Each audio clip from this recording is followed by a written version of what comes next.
Cette course, cette Transat Saint-Barth-Port-la-Forêt, elle a été très riche en expérience. À l'image de la saison 2015, hein, ça a été plein de rebondissements, énormément d'expériences très variées.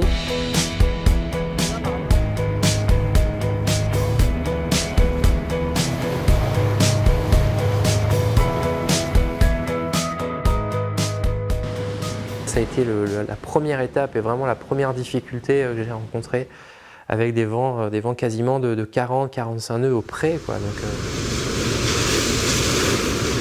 Donc ouais, baptême du feu au démarrage sur cette situation-là, avec encore une fois des conditions très violentes, dans des secteurs de vent qu'on n'aime pas forcément avec ces bateaux-là, et encore moins dans ces conditions. Donc j'ai passé quasiment 24 heures à essayer de me battre avec les éléments, de me battre avec mon bateau, à en venir aux larmes à des moments, parce que ça a été dur, parce que physiquement j'étais usé, quoi, d'essayer de virer, de revirer pour me décaler au sud de cette dépression, encore une fois.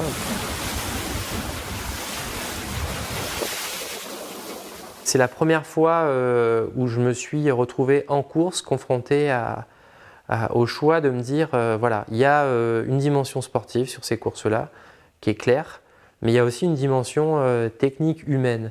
Et c'est vrai que la prise de conscience de la Transat Jacques Vabre avec un bateau qui casse m'a quand même ouvert les yeux aussi sur la manière d'utiliser ces bateaux. Mais voilà, il y a eu cette notion-là de me dire, il y a la course et il y a autre chose à côté quand même sur ces bateaux, parce que c'est des formats de course assez longs, il y a des systèmes météo qui sont assez violents, et il ne faut jamais oublier qu'on est tout seul sur ces bateaux-là qui sont ultra exigeants. Donc effectivement, c'est la première fois que je me suis dit,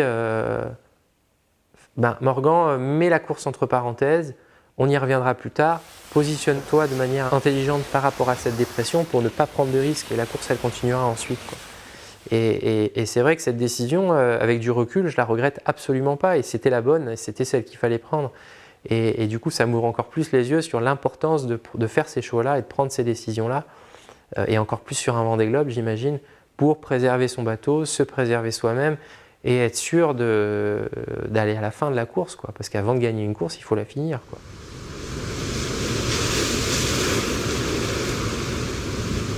Effectivement, ouais, cette année 2015, ça a été, comme je disais au tout départ, une année où j'ai appris beaucoup de choses. Donc forcément, le Morgan de janvier est différent du Morgan de décembre, avec, j'espère, plus d'expérience, peut-être plus de maturité. Donc forcément, j'en ressors beaucoup plus fort de cette année, et avec, j'espère, la tête un petit peu plus construite, ouais.